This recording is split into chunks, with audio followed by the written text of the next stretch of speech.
Hai semua, jumpa lagi bersama saya Mbah Wageman dalam Newspapers Update langsung dari gerobak angkringan saya. Kita simak berita berikut ini.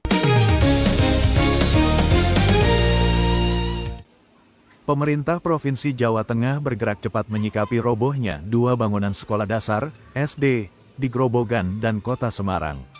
Gubernur Ahmad Lutfi langsung menginstruksikan agar segera dilakukan revitalisasi bangunan SD yang roboh tersebut. Ahmad Lutfi juga meminta seluruh kepala daerah di Jateng melakukan mitigasi dan pemetaan bangunan SMP yang rawan roboh agar kejadian serupa tidak terulang. Dua SD yang akan direvitalisasi yakni SD Ketanggirejo di Kabupaten Grobogan dan SDN 03 Sendang Mulyo di Kota Semarang.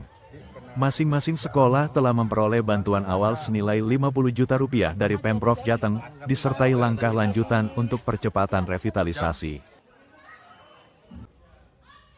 Jadi kalau orang Jawa itu punya teori untung pas roboh tidak menimpa anak-anak kita dan guru kita. Terus untung lagi nggak ada korban, jadi masih untung lah ini hanya fisik. Maka hari ini meskipun SD itu kewajiban wali kota maupun bupati, khusus satu kelas ini kemarin dinas kita sudah datang, sudah saya perintahkan kita provinsi yang bangun, satu kelas saya bangun semua.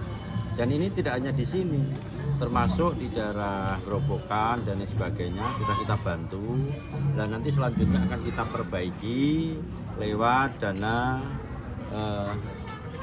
revitalisasi sekolah, dan ini sudah kita ajukan.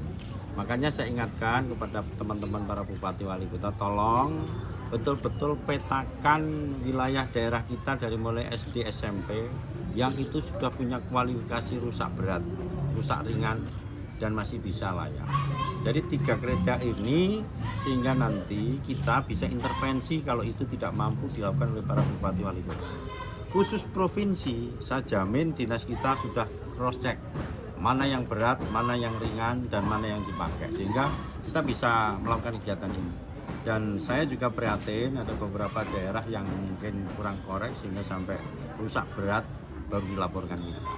Nah, dinas kita saya suruh zoom kepada dinas-dinas kabupaten kota, tolong laporkan sehingga kita betul-betul bisa memetakan.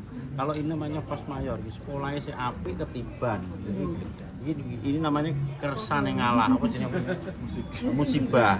Masih bagus dan masih untung kena musibah, anak kita sehat, masih semangat, ibu gurunya sehat. Tapi prinsip ini semua kita tanggung provinsi akan kita bangun. Tim Newspaper Indonesia melaporkan. Demikian Newspapers Update, saya Mbah Wageman undur diri, sampai jumpa di Newspapers Update berikutnya.